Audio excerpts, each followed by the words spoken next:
I wanted to talk a little bit about my way to Islam. My dog died, which I was particularly upset about. I love that dog. And sadly, I had a friend pass away. He had cancer, and I watched him slowly die over the period of about 8 months.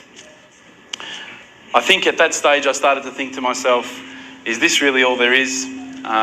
Is this all there is to life? We're born, we eat, watch TV, die, that's it? I was pretty unsatisfied with that explanation, so I guess I started a holy quest, and I started thinking, I'm going to find out for myself what the real truth is. So I went and spoke to my friend, this religious Christian friend of mine, and I said, look, I've investigated all the religions and I can't find what I'm looking for. And he said to me, well, what have you investigated? And I said, oh, well, look, I've investigated Christianity, I've investigated this ism, this, that, all the isms. And he said to me, you've actually missed out one. I said, no, I don't think so. I think I pretty much covered everything. He goes, well, what about Islam? And I went, Islam? Mate, they're terrorists. I'm not going to investigate Islam. They're crazy. No way, you know. But lo and behold, alhamdulillah, I found myself walking into Preston Mosque one day. I was very nervous parking my car in the car park. I thought it might explode. I walked in through the doors. I looked around. There was hardly anyone around. I thought, good.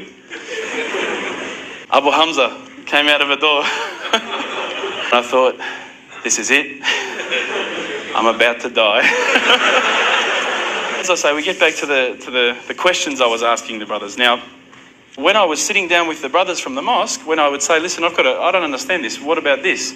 They would never just answer from their opinion. They would always pick up the Quran.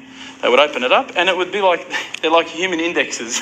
They would just, bang, page 142, read this. And I would read it and I would go, wow, that's beautiful. My obvious first impressions when I walked in were that these guys were terrorists. And I found nothing but the opposite. I stopped and I thought to myself, look, this is the time. Tonight, Allah and me, we're going to have a bit of a conversation. All I need from you, Allah, is just a sign. Just a little sign. Look, nothing too major, just maybe a bolt of lightning. So I sat there and I went, okay, go. And I swear to you, nothing happened. Absolutely nothing. I was really disappointed.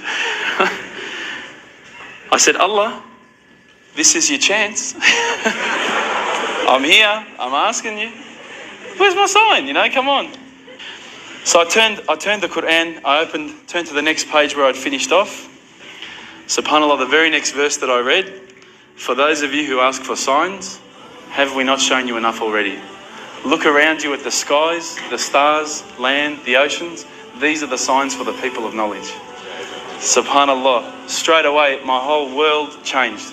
I was staring at the Quran, I was just in shock. I couldn't believe that I'd been so arrogant to ask for my own specific sign when the signs had been around me all the time. There's a creator because there's a creation. So I closed the Quran. I had the best night's sleep, I got to tell you. I went straight to the mosque the next day.